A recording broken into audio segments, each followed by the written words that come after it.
It's the time of the year where everybody does goal setting, and I thought I would show you how you could use your Cloverleaf dashboard for that. So I could go to my dashboard and type into my search query, how do I set effective goals?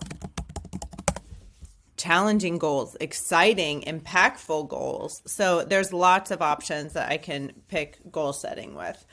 Set a goal to apply at least 2 standout strengths and then keep a learning diary. So I actually love that because it is not just a destination, that's a process. And this conversation about my standout strengths, I've actually done this before. And I'll show you how I did that when I go over to my assessments. But why don't we check out a couple others? I could also, if this was a really meaningful tip for me, I could save it. And if I wanted to be specific about why I was saving it, I could even write in here goal setting, or maybe I want it to be my hashtag goal setting, and I can search it later on when I need it. But this says reflect on how your standout strengths have impacted your work this week and measure their success.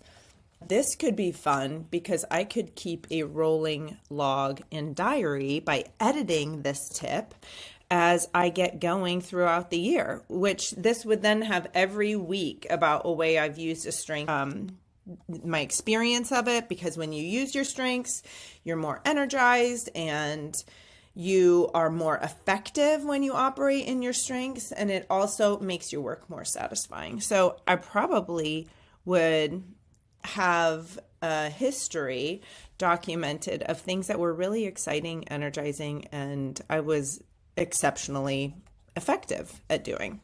So that's really fun. A strength I used this week was communication. In my user interviews and better understanding problems that people are encountering, use cases for our tools, and aspirations and hopes that both internal and external teammates had. So that was really good because it was team building and it strengthened relationships, and I learned, which I love. So I am going to save that. It's saved. It'll also retain my reflection. In my reflections, I can type in goal setting, and that will help me see anything that I've left before. I can also click edit, add to this. So if I wanted to have this for my manager or practicing influence, I could hashtag those in my reflections and go search them later. So I love that tool for having notes about my Cloverleaf tips and being able to find them again. All right, back to my goal setting. I can also look for how do I set inspiring goals? Exciting could have been another one. You probably find it exciting to draft plans to achieve business goals driven by your curiosity about what's possible. While crafting these plans, remember to set both ambitious and achievable milestones. Sometimes I struggle with making them achievable because I can get idealistic in desire for an outcome. So your team will benefit from your optimistic curiosity, but also appreciate your grounding in reality. I also appreciate that. This is one of my most dominant strengths. Use your strengths as an activator to inspire action from others. Explain that mistakes can be enlightening and most often corrected, and the satisfaction of achieving a dream can far outweigh the hesitations around starting. We at a startup don't really struggle with taking action, but this is helpful in other spaces where I work in much more conservative and risk-averse environments. As someone who is likely passionate about creating an enduring legacy, you could serve as a visionary for your team, help others picture their potential impact, and target bigger stretch goals. Your support and confidence will inspire them to strive for incredible results. So I can scroll through these inspiring goals until I have something that really resonates with me, or I think, gosh, that really aligns with what I've already thought about I wanted to do this year. But when I go to my assessments specifically, I always start with my strengths for all of those reasons I mentioned. I start with my strengths because operating in those makes your work more satisfying. It's something I'm highly advantaged at if I get to use my strengths in my work. And I remember 3 or 4 years ago, I was discovering some of my strengths in VIA for the first time, and I would have said I wasn't using any of them in my work. But spirituality speaks to a higher purpose that you see in the work that you're doing, which I feel highly purposed involved in the work I have with coaching content, because I feel like I'm liberating people from these confines of expectations, sometimes even lack of appreciation of their own giftings and talents, and that freeing them can give them the opportunity to live a fuller life, to have more satisfying work, and the benefit they bring to their team as a whole person is a benefit that can even outweigh the team. It can go to the organization. And honestly, what we're dealing with in our world right now, we need everybody to show up all the way to show that we need everybody to show up all the way so that we can solve these problems that we're addressing at this day and age.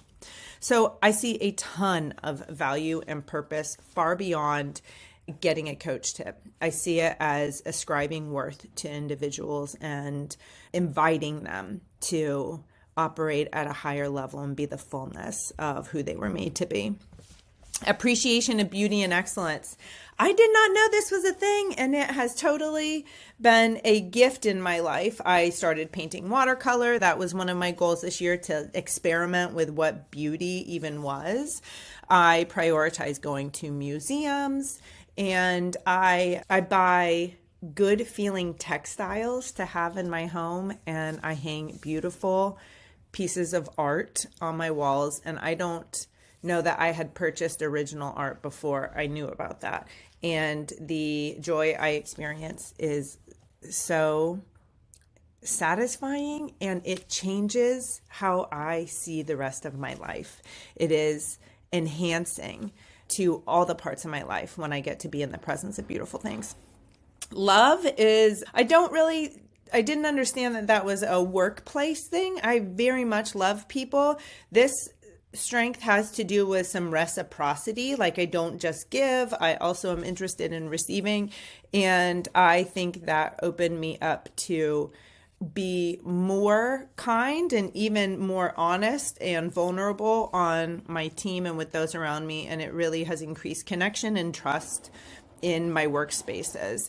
Curiosity, you read one of my tips about curiosity. I use that strength in discovery about what we could be doing better. I'm always open to other people's experiences. And now I'm getting to use that love in user interviews, that people can be safe with me. And I use curiosity for discovery of what their biggest issues are and what is appropriate for Cloverleaf to solve.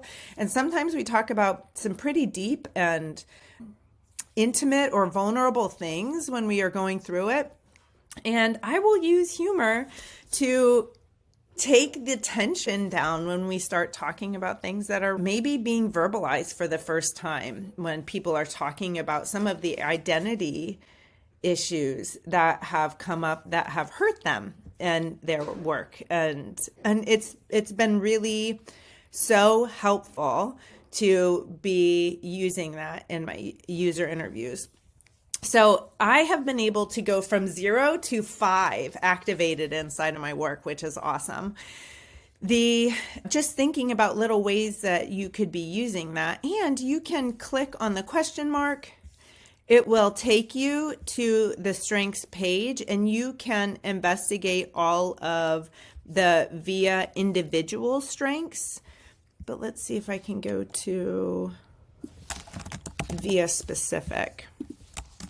I will get a list of all of the strengths that we've got. So if you want to find out how to use honesty in the workplace, this is really a highly occurring tip. You can go read about how it shows up, what it looks like when it's at its best, and how you can use it at work.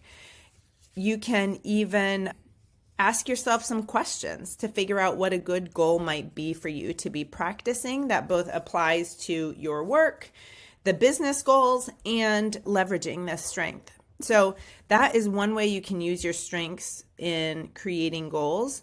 If I were doing this with Clifton strengths, I would take a peek at, go through the same process to the help articles and see if any of the other strengths are on my team. And I would see if there's collaboration opportunities for people on my team.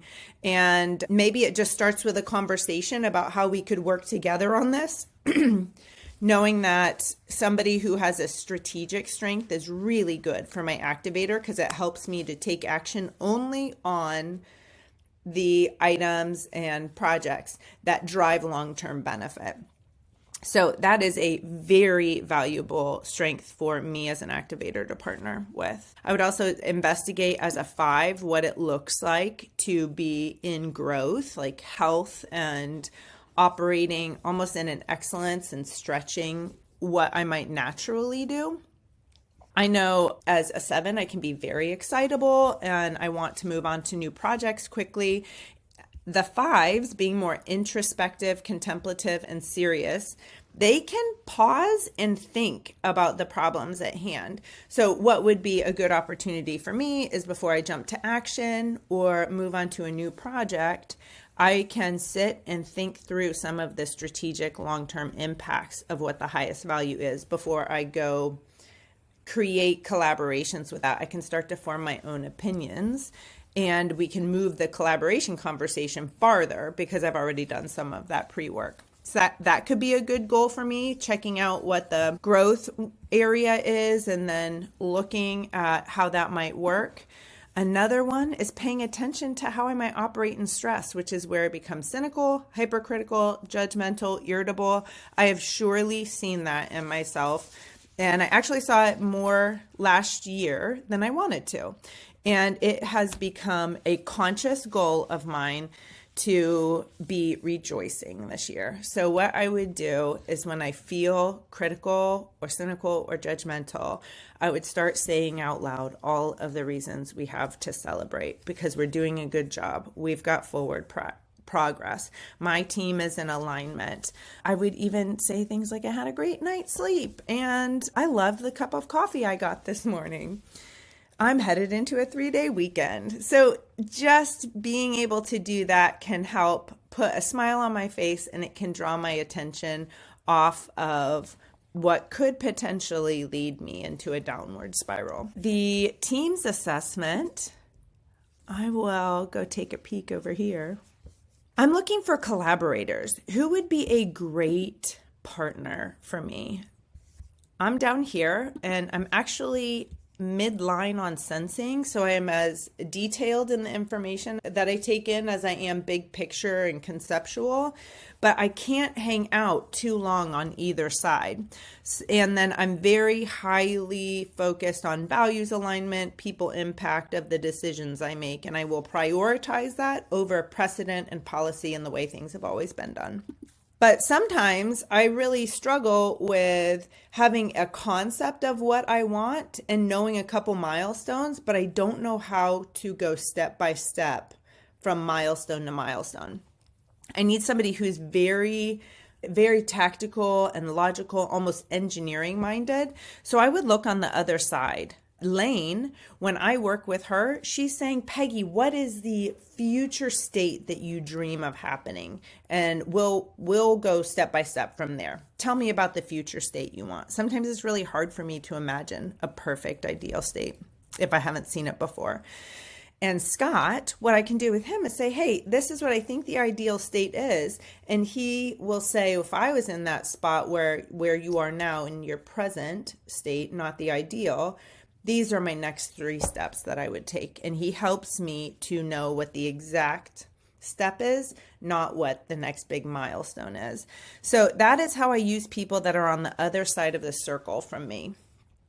And if I were looking at DISC, I don't necessarily use this for collaboration opportunities. I use this to pay attention to how I'm communicating to other people, where I might be lively and jump around and very direct. I could be more like Scott. I could be more thoughtful, ask more questions, and do more listening.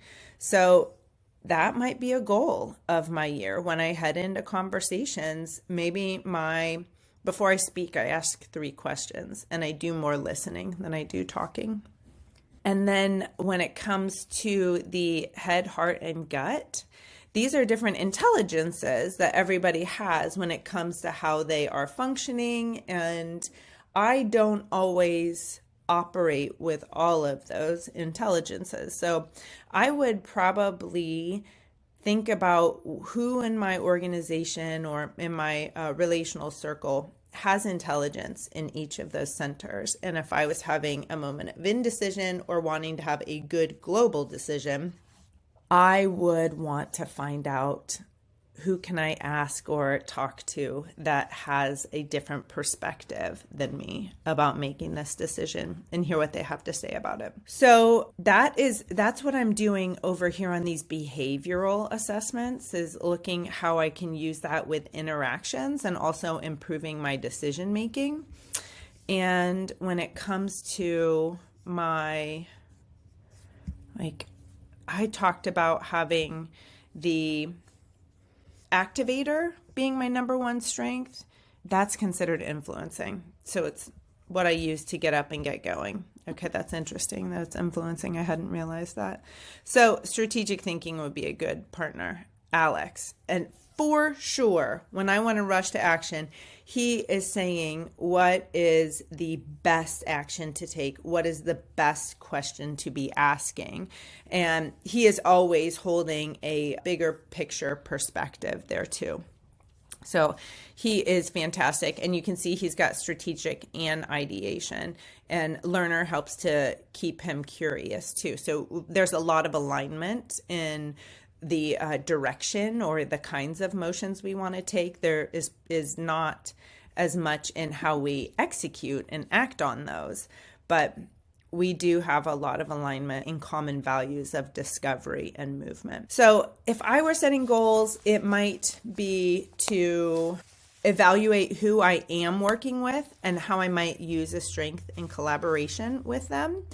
And it would change the kinds of regular questions I would ask in our meetings.